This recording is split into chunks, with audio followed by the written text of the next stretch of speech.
Here is your dinner. Thank you. It's like a pillow. Oh yeah, brother. This is my recipe for holiday dinner rolls. And if you want to be the hero of your Friendsmas holiday party, bring these, because everyone will want to touch your buns. Start off with a big bowl and 500 grams of high quality bread flour. Yes, you can substitute all-purpose flour. They will be quite tasty. They might not have the same level of fluffiness, so I do highly recommend King Arthur unbleached bread flour.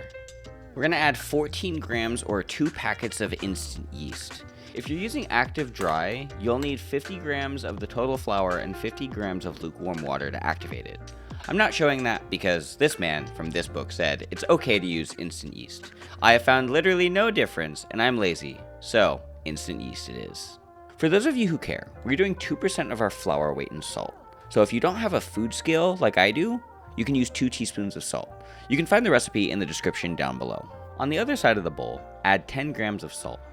We're going to add 30 grams of unsalted butter, and if you are using salted butter, just take out 3 grams or about a third tablespoon of the total salt for the recipe.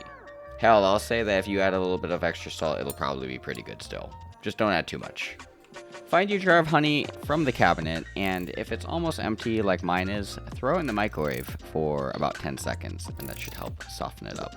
You can also just struggle and wait until you have about 2 tablespoons or 30 grams of honey.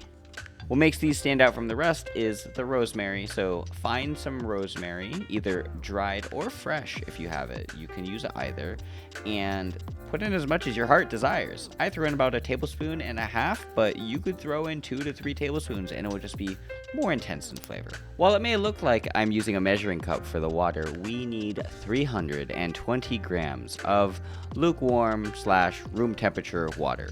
That'll come out to about 1 1/3 cups of water, which you can see I am trying to get that 320 gram mark on my food scale. Depending on the type of lazy you are, you can reach into the far depths of your cupboards to use your KitchenAid mixer, or you can mix and knead by hand because I didn't want to clean a mixer and dough hook. Obviously, I'm choosing the latter. So start in the bowl with your hand and mix until everything is combined. You can use the size of your hands and fingers to pull the dry flour from the sides of the bowl until everything is mostly combined. I live by the motto of no grain of flour left behind because I am using the nicer bread flour, so scrape out as much flour from the bowl as you can. If you have a bench scraper or dough scraper, that would be perfect for getting everything into a rough dough shape like you see here. On a clean work surface, press your palm down and out into the bowl and stretch it with each press. Turn on some music, a podcast or something, and knead the dough for 5 to 8 minutes.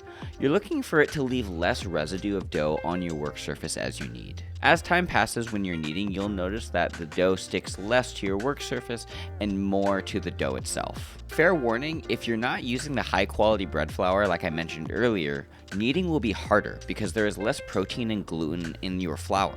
Without getting into the weeds of science, if your dough is sticking more to your hands or your work surface, you can add a bit more flour when you're kneading. It might not look exactly like mine, but what kind of monster would deny freshly baked bread? So keep trucking along, and if you make these again, trust me that the good bread flour will give you better results next time. After roughly 8 minutes of kneading, lightly oil the inside of the bowl that you used earlier. Your dough might not be perfectly smooth on the top. To fix that, you can fold the dough under and into itself until the top of your bowl stretches enough to give you that social media picture-perfect doughy surface. Cover your bowl with some saran wrap, a plastic thing, just something to cover your bowl, and let it rest for about 45 minutes. When it looks big, poofy, and risen, drop it back onto your work surface and start cutting it into however many rolls you'll want. I typically make 12, but you can take the total weight of the dough and divide it by the number of rolls that you want. Or you can cut it in half enough times until you get 12. Alexa, 900 divided by 12. To shape your rolls, you're going to make a claw with your hand and roll the dough in a circular shape on an unfloured and unoiled work surface until it forms a rough ball.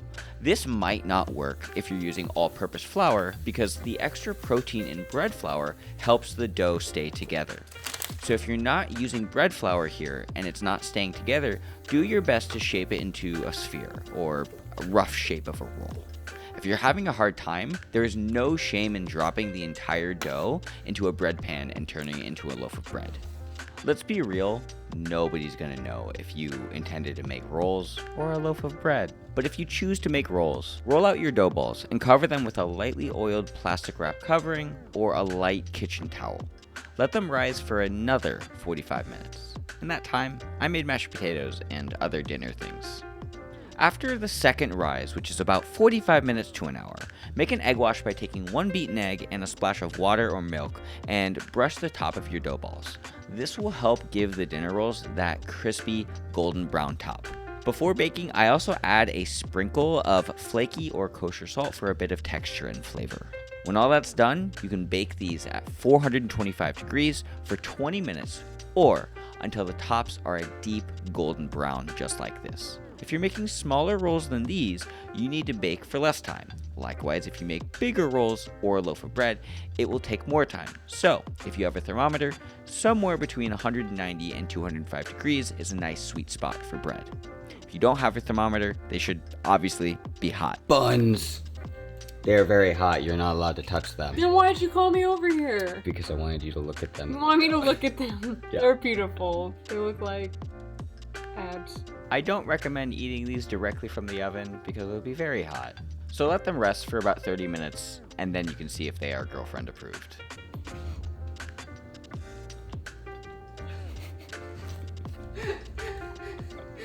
With the calories? I don't believe in calories. Okay. That's good. Moist, not too dry, soft and fluffy. Yeah, short and sweet. Love it. You can go eat your dinner now. Oh, yeah. Unless you have anything else more you No, want I'm away. to. Good. And the rosemary just adds like a little bit of complexity of flavor. The salt. And that is a successful recipe in my book. I'm gonna So. go eat. Enjoy. Thank you. Merry Christmas. Merry Christmas! And happy holidays. Thank you very much for watching this video on how to make honey rosemary dinner rolls for the holiday season thing. If you do choose to make this, I would love to see it online, so tag me in the post at JohnJacksNative because I love seeing people baking bread and making cool stuff in addition to the motion graphic stuff that I do.